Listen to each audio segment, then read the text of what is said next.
സമീപകാലത്തെ ഏറ്റവും വലിയ വിമാന ദുരന്തത്തിന്റെ ഞെട്ടൽ മാറാതെ ഹൃദയവ്യഥയോടെ ലോകം. കുരുന്നുകളടക്കം വിലപ്പെട്ട എത്രയോ ജീവനുകൾ, സ്വപ്നങ്ങൾ, സന്തോഷം എല്ലാം സെക്കൻഡുകൾക്കുള്ളിൽ കത്തിയമർന്നു. പ്രിയപ്പെട്ടവരെ തനിച്ചാക്കി തീരാവേദന സമ്മാനിച്ച് മടങ്ങിയപ്പോൾ സമാനതകളില്ലാത്ത ദുരന്തം. അഹമ്മദാബാദ് സർദാർ വല്ലഭായ് പട്ടേൽ രാജ്യാന്തര വിമാനത്താവളത്തിൽ നിന്ന് ലണ്ടനിലേക്ക് പുറപ്പെട്ട എയർ ഇന്ത്യയുടെ ബോയിംഗ് 787-8 ഡ്രീം ലൈനർ വിമാനം ടേക്ക് ഓഫ് ചെയ്തപ്പോൾ സന്തോഷിച്ച, സ്വപ്നം കണ്ട അവർക്ക് അടുത്ത നിമിഷം സംഭവിച്ചത് തിരിച്ചറിയാനാവാതെ മടങ്ങിവരാത്ത ലോകത്തേക്ക് യാത്രയായി. വ്യാഴാഴ്ച ഉച്ചയ്ക്ക് 1:38 അപകടമുണ്ടായത്. ടേക്ക് ഓഫ് ചെയ്ത് 625 അടി ഉയരത്തിലെത്തിയ വിമാനത്തിൽ നിന്ന് എയർ ട്രാഫിക് കൺട്രോളിലേക്ക് മെയ്ഡേ അപായ സന്ദേശം ലഭിച്ചു. വിമാനവുമായി ബന്ധപ്പെടാൻ ശ്രമിച്ചെങ്കിലും സിഗ്നൽ ലഭിച്ചില്ല. പിന്നാലെ തീഗോളമായി വിമാനം തകർന്നു വീഴുകയായിരുന്നു. വിമാനത്തിൽ ഗുജറാത്ത് മുൻ മുഖ്യമന്ത്രി വിജയ് രൂപാണി ഉൾപ്പെടെ 230 യാത്രക്കാരും 12 ജീവനക്കാരുമാണ് ഉണ്ടായിരുന്നത്. ഇതിൽ ഒരാൾ മാത്രമാണ് രക്ഷപ്പെട്ടത്. ട്രാഫിക് തിരക്കിൽ കുടുങ്ങി വിമാനത്തിൽ കയറാൻ വൈകിയ യാത്രക്കാരിക്ക് ഞെട്ടലോടെ ആശ്വാസവും.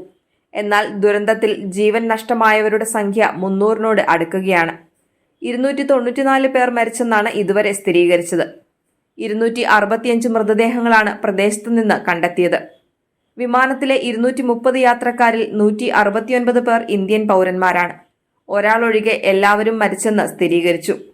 വിമാനത്തിലുണ്ടായിരുന്ന 61 വിദേശികളിൽ 53 ബ്രിട്ടീഷ് പൗരന്മാരും 7 പോർച്ചുഗീസ് പൗരന്മാരും 1 കനേഡിയൻ പൗരനുമായിരുന്നു. യാത്രക്കാരിൽ 11 കുട്ടികളും 2 കൈക്കുഞ്ഞുങ്ങളും ഉണ്ടായിരുന്നു. വിമാനത്തിലെ 12 ജീവനക്കാരിൽ 2 പൈലറ്റുമാരും 10 ക്യാബിൻ ക്രൂവുമായിരുന്നു.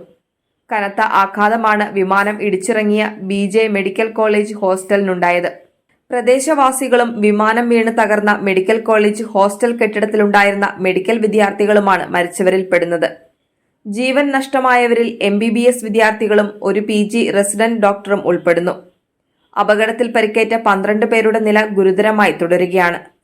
ഒത്തിരി സന്തോഷത്തോടെ സ്വപ്നങ്ങൾ കണ്ട് വിമാനത്തിൽ യാത്ര തിരിച്ചവരായിരുന്നു മരിച്ചവർ. ദുരന്തത്തിൽ ജീവൻ കൊഴിഞ്ഞ മലയാളി യുവതി രഞ്ജിത എന്ന 39-കാരി കോഴഞ്ചേരി താലൂക്ക് ആശുപത്രിയിലെ സ്റ്റാഫ് നഴ്സായിരുന്നു. 5 വർഷത്തെ അവധിയെടുത്ത് മസ്കറ്റിൽ പോയി ജോലി ചെയ്തു. പിന്നീട് UK-യിലേക്കും. അച്ഛൻ നേരത്തെ മരിച്ചു. അമ്മയ്ക്ക് ക്യാൻസർ. വിവാഹമോചിത. മകൻ 10ാം ക്ലാസ്, മകൾ 3ാം ക്ലാസ്. വീടുപണി അവസാന ഘട്ടത്തിൽ. മസ്കറ്റിൽ നിന്നും UK-യിലേക്ക് ജോലി മാറ്റം. 2.5 വർഷം കഴിഞ്ഞ് തിരിച്ചുവന്ന് ജോയിൻ ചെയ്യാനിരിക്കെയായിരുന്നു അവധി നീട്ടിക്കിട്ടാൻ ഓൺലൈൻ വഴി അപേക്ഷിച്ച രഞ്ജിതയുടെ ഒപ്പിൽ വ്യക്തത വരുത്താനായി നേരിട്ടെത്തണമെന്ന് ഉദ്യോഗസ്ഥർ ആവശ്യപ്പെട്ടതനുസരിച്ച് 4 ദിവസത്തേക്ക് മാത്രമായി നാട്ടിലേക്ക് വന്നു. ഒപ്പം പണി പൂർത്തിയാകുന്ന വീടിന്റെ ഗൃഹപ്രവേശന തീയതി നിശ്ചയിച്ച് മടക്കം. മക്കളെയും അമ്മയെയും കണ്ട് സ്നേഹം പങ്കുവച്ച് ചിരുതൂകി പറന്നുപോയ രഞ്ജിതയെ മരണം വന്ന് കൂട്ടിക്കൊണ്ടുപോയി. ദീർഘനാളത്തെ സ്വപ്നത്തിനൊടുവിൽ ലണ്ടനിൽ സ്ഥിരതാമസത്തിന് ഭാര്യയും 3 കുട്ടികളുമായി വിമാനം കയറിയ പ്രതീക് ജോഷിയുടെ കുടുംബത്തിന്റെ അവസാന സെൽഫി ആരെയും വേദനിപ്പിക്കും. പുതിയൊരു ജീവിതം ആരംഭിക്കാനുള്ള യാത്രയിലായിരുന്നു കുടുംബം ഓർമ്മയായത്. ഡോക്ടർ കൗമി വ്യാസ് സ്വകാര്യ ആശുപത്രിയിലെ ജോലി രാജിവെച്ചായിരുന്നു യാത്ര തിരിച്ചത്. അവരുടെ 3 കുട്ടികൾ മിരായ ജോഷി, പ്രദ്യുത് ജോഷി, നകുൽ ജോഷി എല്ലാവരും വിമാനത്തിലിരിക്കെ പ്രതീക് ജോഷി കുടുംബത്തിന്റെ ഒരു സെൽഫി എടുത്തു. 5 പേരും പുഞ്ചിരിക്കുന്നതായി കാണാം. ജോഷിയും ഭാര്യ കൗമി വ്യാസും അടുത്തിരിക്കുമ്പോൾ 3 കുട്ടികളും അല്പം മാറി ഇരിക്കുകയായിരുന്നു. എല്ലാവരും പുഞ്ചിരിയോടെ ക്യാമറയ്ക്ക് മുന്നിൽ പോസ്റ്റ് ചെയ്ത് അന്ത്യയാത്രയായി. മരിച്ചവരിൽ തീരാ നോവായി നവവധുവുമുണ്ട്. രാജസ്ഥാനിലെ ബലോദാര ജില്ലയിലെ അറബ സ്വദേശിനിയായ ഖുഷ്ബു 21ന്റെ വിവാഹം 5 മാസം മുൻപായിരുന്നു. വിവാഹശേഷം ലണ്ടനിലേക്ക് പോയ ഭർത്താവ് ബിബുലിനെ കാണാനുള്ള യാത്രയിലാണ് ഖുഷ്ബുവിന്റെ ജീവൻ പൊലിഞ്ഞത്. ഭാര്യയുടെ അന്ത്യാഭിലാഷം നിറവേറ്റി കുഞ്ഞുമക്കൾക്കടുത്തേക്ക് പെട്ടെന്ന് എത്തിച്ചേരാനുള്ള യാത്രയിലായിരുന്നു അർജുൻ മനുഭായ് പടോലിയ.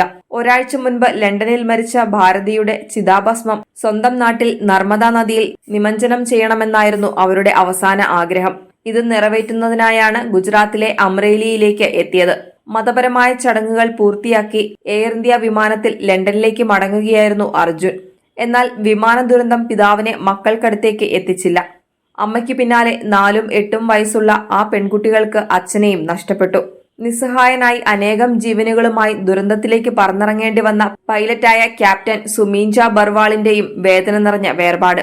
സഹധർമ്മിണിയെ നഷ്ടമായ 80-കാരനായ റിട്ടയർഡ് നേവി ഓഫീസറായ പിതാവിനോടൊപ്പം കുടുംബജീവിതം ഉപേക്ഷിച്ച് ശാന്തനായി മുംബൈയിലെ വ്യോമസേനയ്ക്കും നാവികസേനയ്ക്കും വേണ്ടി നിർമ്മിച്ച ജൽവായു വിഹാർ എന്ന ഹൌസിംഗ് കോളനിയിലെ താമസക്കാരനായിരുന്നു ക്യാപ്റ്റൻ സുമീൻച ബർവാൾ. 8200 മണിക്കൂറിലധികം പറക്കൽ പരിചയമുള്ള അദ്ദേഹം ലൈൻ ട്രെയിനിംഗ് ക്യാപ്റ്റൻ പദവിയും വഹിച്ചിട്ടുണ്ട്. പൈലറ്റിന്റെ ഏക സഹോദരി ഡൽഹിയിലാണ്. സംഭവം അറിഞ്ഞ് മുംബൈയിലെ മകന്റെ മുറിയിലിരുന്ന് കണ്ണീർ വാർക്കുന്ന പിതാവിന്റെ വേദന ആർക്കും പരിഹരിക്കാനാവില്ല. അപകടത്തിൽ നിന്ന് രക്ഷപ്പെട്ട ഏക വ്യക്തിയായ വിശ്വാസ് കുമാർ രമേശ് അഹമ്മദാബാദ് സിവിൽ ആശുപത്രിയിൽ ചികിത്സയിലാണ്. പ്രധാനമന്ത്രി നരേന്ദ്രമോദി ഇന്ന് ആശുപത്രിയിലെത്തി വിശ്വാസിനെ കണ്ടിരുന്നു. ഇന്നലെയാണ് രാജ്യത്തെ നടുക്കിയ വിമാന ദുരന്തം സംഭവിക്കുന്നത്. വിമാനത്തിന്റെ ഇടതുവശത്തുള്ള എമർജൻസി വാതിലിനടുത്തുള്ള 11A സീറ്റിലെ യാത്രക്കാരനായിരുന്നു വിശ്വാസ്. പറന്നുയർന്ന് അല്പസമയത്തിനുള്ളിൽ വിമാനം വേർപിരിഞ്ഞുവെന്നും തന്റെ സീറ്റ് തെറിച്ചു പോയെന്നും അദ്ദേഹം പറയുന്നു. ചിലപ്പോൾ ചെറിയ കാര്യങ്ങൾ വലിയ ദുരന്തങ്ങളിൽ നിന്ന് രക്ഷിക്കാമെന്നതിന് തെളിവായി വിമാനം നഷ്ടപ്പെട്ട യുവതി. ട്രാഫിക് ബ്ലോക്കിൽ കുടുങ്ങിയത് കാരണം ലണ്ടനിലേക്കുള്ള വിമാനം കയറാൻ അഹമ്മദാബാദ് എയർപോർട്ടിൽ 10 മിനിറ്റ് വൈകിയെത്തിയ ഭൂമി ചൌഹാനെ ഭാഗ്യം തുണച്ചു. വിമാനം റൺവേയിൽ നിന്ന് ടേക്ക് ഓഫ് ചെയ്യാൻ തയ്യാറെടുക്കുകയായിരുന്നതിനാൽ വിമാനത്തിൽ കയറാൻ ഉദ്യോഗസ്ഥർ അവരെ അനുവദിച്ചില്ല. ഉച്ചയ്ക്ക് 1:30 ഭൂമി ചൌഹാൻ വിമാനത്താവളത്തിൽ നിന്ന് മടങ്ങി. വിമാനം 1:38 പറന്നുയർന്നു. ശേഷം തകർന്നു വീഴുകയായിരുന്നു. വിമാനത്തിന്റെ ടേക്ക് ഓഫിന് ശേഷമുള്ള ഏറ്റവും നിർണായക ഘട്ടത്തിൽ വിമാനത്തിന് പെട്ടെന്ന് നിയന്ത്രണം നഷ്ടപ്പെട്ടതാകാം അപകടത്തിന് കാരണമെന്ന് വിദഗ്ധർ വിലയിരുത്തുന്നു.